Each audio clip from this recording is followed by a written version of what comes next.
Hello, नमस्ते, how are you all today. आज मैं सवाल लूँगी स्पीड के बारे में, क्योंकि इसके बारे में बहुत लोग पूछ चुके हैं, मैं बहुत बार बता चुकी हूँ। स्पीड हम कैसे इम्प्रूव करें। मेरे है ना आर्टिस्ट, मेरे प्यारे ऑडियंस, स्पीड प्रैक्टिस से ही इम्प्रूव होती है। किसी चीज़ की आप बार बार लगातार जब प्रैक्टिस करते रहते हो तब जाके हमारी स्पीड ऑटोमेटिक इंक्रीज होती है। हम इंसान हैं, हम मशीन नहीं है कि slow speed, medium speed, high speed में हम काम कर सके।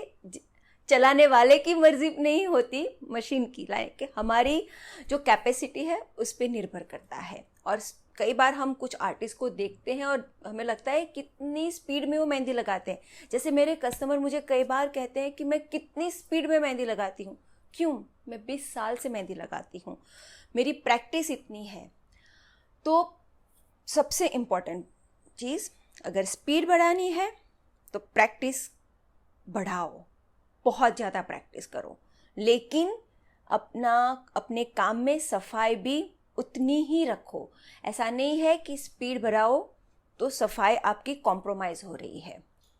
दूसरी बात, ऐसे कई एलिमेंट हैं जो हम बहुत फटाफट बना सकते हैं, जैसे कि सिंपल चेक्स, जो हमारे सिंपल 1-2 लेयर वाले चेक्स हैं, उसके साथ डॉट्स हैं, फिर बेल की डिज़ाइन है, फिर फ्रिल एलिमेंट्स हैं। तो ऐसे कुछ एलिमेंट्स ऐसे होते हैं जो हम बहुत आसानी से स्पीड से बना सकते हैं और वो बहुत सारा एरिया कवर कर देते हैं।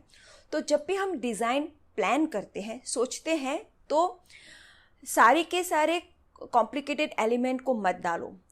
एक और दो कॉम्प्लिकेटेड एलिमेंट के साथ इस तरह के जो बहुत स्पीड में बनते हैं और बहुत खूबसूरत लगते हैं, वैसे एलिमेंट का कॉम्बिनेशन करो। जब भी हम दावत पे लोगों को बुलाते हैं तो हम सारी डिशेस ऐसे नहीं बनाते कि बहुत टाइम कंज्यूमिंग है, उसमें बहुत टाइम लग जाता है, बहुत मेहनत मांग लेती है। नहीं, जब हम खुद कुकिंग कर रहे हैं और हमने बहुत सारे लोगों को दावत पे बुलाया है तो हम एक दो चीज़ ऐसी करते हैं जो थोड़ी हटके है, और बाकी की चीज़ें जैसे बहुत स्पीड में हो जाती है, जैसे स्टीमर में चली जाती है, रेडीमेड हमने कुछ ला दिया या तो कुछ इंस्टेंट से बन गया। तो इस तरह का हम कॉम्बिनेशन करते हैं।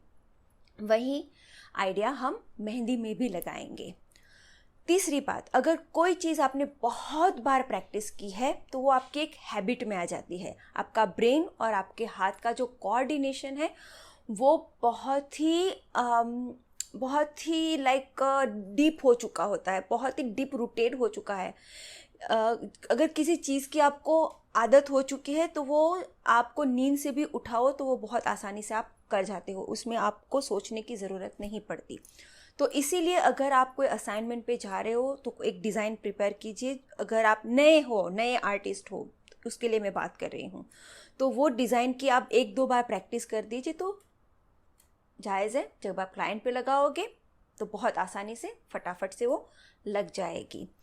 और सबसे ज़्यादा इम्पोर्टेंट बात, टीम बनाने से क्यों कतराते हो?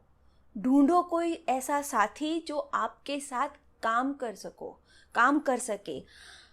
स्पीड भी बढ़ेगी, कॉन्फिडेंस भी बढ़ेगा। कोई आपके साथ है तो उससे एक और चाम आ जाएगा, आपको काम करने में एक और मज़ा आ जाएगा।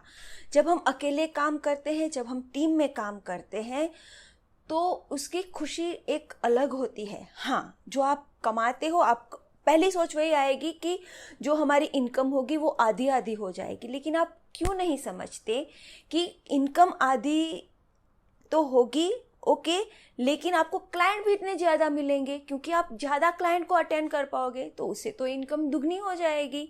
ये क्यों सोचना आप भूल जाते हो? और आप टीम में काम करते हो तो आपको थकान भी कम होती है, इसलिए आपके काम में सफाई भी रहती है। क्लाइंट भी अपना काम फटाफट से हो रहा है, इसलिए क्लाइंट भी नहीं थकता और वो खुश रहता है। तो इसीलिए वो आपका काम जो है वो दूसरे लोगों को रेकमेंड करेगा। प्लस जब दो लोगों का दिमाग लगता है तो क्रिएटिविटी भी दुगनी होती है, काम भी दुगना होता है, और इसीलिए कमाई भी दुगनी ही होती है, आधी नहीं होती। इसीलिए ढूंढो कोई साथी, आपके फैमिली में हो, कोई सहेली हो, साथ में कोई नया आर्टिस्ट हो जो सीख रहा हो, कहीं पे भी ढूंढने से तो भगवान भी मिल जाते हैं, मैं हमेशा बोलती हूँ। तो इसीलिए टीम में काम करो तो उससे बहुत ज़्यादा फ़ायदा होगा और स्पीड भी बढ़ेगी। तो ये तो कुछ नॉर्मल पॉइंट्स हैं जो मैंने आप लोगों के साथ शेयर किए स्पीड बढ़ाने के लिए। स्पीड पे ध्यान मत दो, काम के नीटनेस में क्या ध्यान दो, खूब प्रैक्टिस करो, जम के प्रैक्टिस करो। जब डिज़ाइन प्लान